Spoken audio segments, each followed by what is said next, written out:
No, I don't really. No. No. No. Some, however, feel differently. I actually kind of do, because my wife seems to always sense things that are always a little surprising. So I believe that there's a certain amount of things that we are able to sense that, you know, you wouldn't normally expect. Interpol has been using them for 60 years. Cops use them if it were all whatever make-believe, cops would listen to them, Interpol would listen to them. I mean, if you do your research, you will see that it's more real than not. Many question what it is that attracts so many New Yorkers and allows 70 psychics in the city to continue paying rent.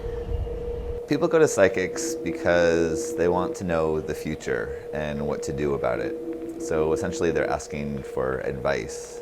And seeing a psychic is just one avenue that they're using in order to obtain this advice about what to do. People often feel out of control in their lives, and the future is, of course, unpredictable.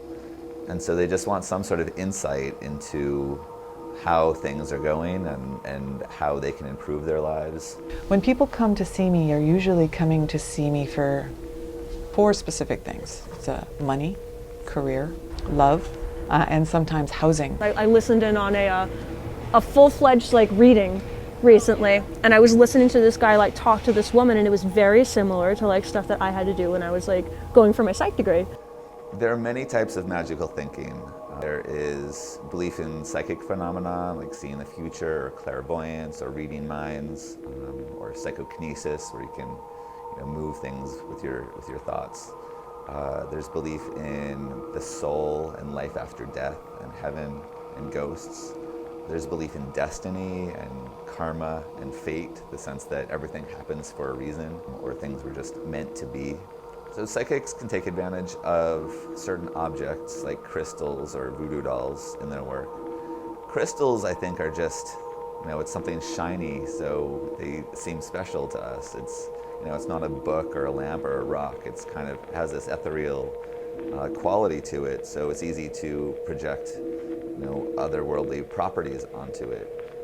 And so psychics can say, oh, I'm seeing something in this crystal, or this crystal is giving me certain powers, or it's channeling certain energies, giving me vision or giving me energy, that sort of thing. Well, I decided to go to a psychic because I've been having issues with relationships and connecting with people, and I thought that maybe this approach would help. So I went to see the psychic, and she told me a bunch of stuff about myself that was really very vague and not specific to my situation, and then charged me $100 for talking to her and sold me some type of weird rock that was supposed to help with my relationship problems.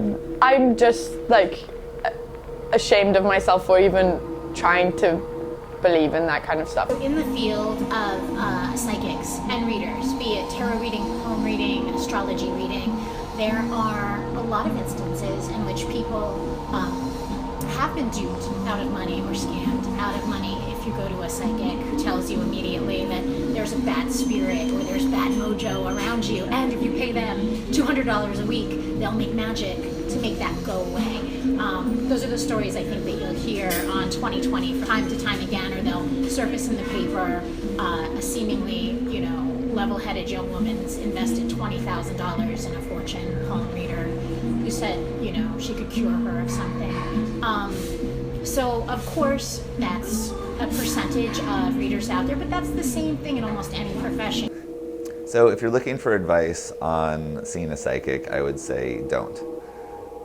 Or if you do go, treat it as entertainment, and don't spend your whole paycheck on it. Just see it as sort of a lark, and here's a fun thing to do, and I'll get a good story out of it. If you're on the border and you think that maybe psychics really do have some sort of special power and you want to test that. Don't give them a lot of information and sort of remain cold and let them do the work, and then you can kind of put their predictions or their claims to the test.